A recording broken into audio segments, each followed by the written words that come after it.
What is up, New Beginnings Church? Happy Tuesday morning to you. Let's dive in. Another week with my friend Shane Willard. And this week, it's all about the book of Revelation. So if you missed yesterday, pause, go back, get caught up.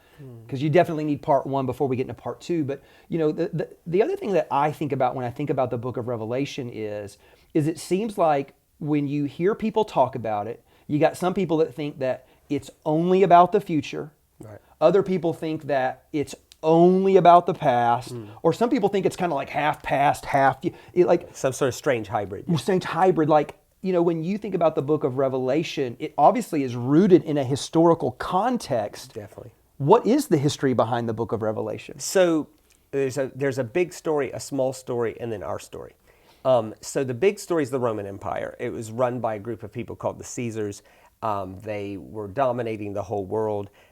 When I was hearing some of these folks talk about end times and how the pandemic was like, and one person said, Shane, I think it's heading to a one world government with one world currency. And I was like, okay, maybe. But the Roman Empire was one world government with one world leader with one world currency. And he said he was God. And he manipulated the one world currency to manipulate and oppress anyone that wouldn't call him God. That was happening, ironically, when the book was written. Right. So that's not a new thing. That happened as it was being written. Could it happen again? Maybe. Sure. I think so. I think Yeah. if you look at the world and the way it's unfolding, it can easily go back to that. Maybe. But what I do know for sure is it did happen. Right. Right? So there's that. So the big story is the Roman Empire and their systemic oppression of folks. I'm talking like stuff you can't believe. Somebody the other day said, oh, I think this is the worst year to ever be alive if you're a Christian. I'm like, Google Nero. He was impaling folks with sticks up their bums, using them as human candlesticks. Right. He used to line his garden with the heads of Christians set on fire. Yeah, as unbelievable human candles. He had bronze bulls, which were full-size bulls made of bronze with a door. They would shove people in there, lock the door, and then roast them.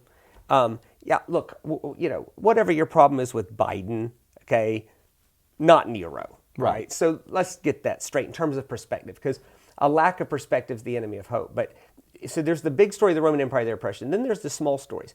So the small stories come from the 7 churches of Asia Minor. Ephesus, Thyatira, Sardis, Philadelphia, that group of churches, Smyrna. And you look at Jesus and what he's saying to these people in a real place at a real moment of time. And you look at the history of those cities and then you read his letter. It's like, hey, wait a minute. Jesus is speaking into our right now. He's not this far away guy. You take Ephesus as an example. So the center of Ephesus was the temple of Artemis. Well, the stuff going on at the temple of Artemis, like whatever the worst thing going on in Livermore right now is Nickelodeon compared to Ephesus. Like there was sanctioned by the government legal sexual assault of underclassed people going on under the temple of Artemis. You should see there's a photo that is famous of the marble slab behind the back door of the temple of Artemis, and it has a foot and a coin. And it was the original, you got to be this tall to ride the ride. Like your foot had to be bigger than the foot, and you had to have a coin. Like in other words, if you're old enough and can pay the money, you can play here. Wow. Right? Like this is just unbelievable stuff. And so Jesus writes into their exact history, and he says to them, man, you've persevered. And you've stood up for stuff that, like, if it meant you went broke, you're not committing sexual assault on underclass people.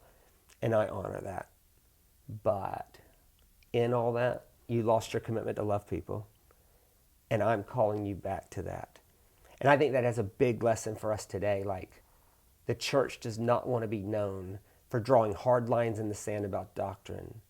Have all the discussions you want about it. And Jesus affirms that, hey, stand up for truth. That's as long as you've never lost your commitment to love. Because as soon as you lose your commitment to love, it makes this other thing taste funny.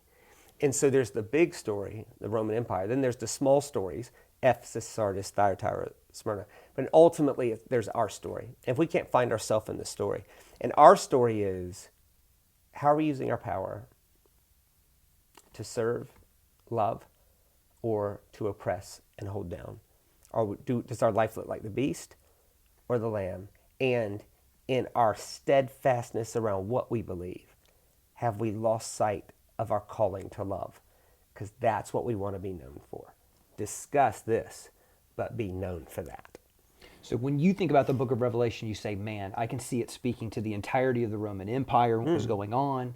He speaks into the individual churches in different cities. Correct. But then eventually it's our story, and our story is again, how can we, again, partner with the Lamb and follow the Lamb back into bringing this new creation This and renewal bringing of all heaven things to earth. Right. Otherwise, if we dumb Revelation down into a spreadsheet chart of things that have nothing to do with us in the future, we have lost sight of the opportunity and privilege to wrestle with the message of Revelation to what I'm bringing to my world now. Right. And that's a problem. I love it. There's so many more. We still haven't even talked about the beast and the horns and the weird. There's so much more. Church, get it back in here tomorrow. I love you so much. God bless you. I will see you then.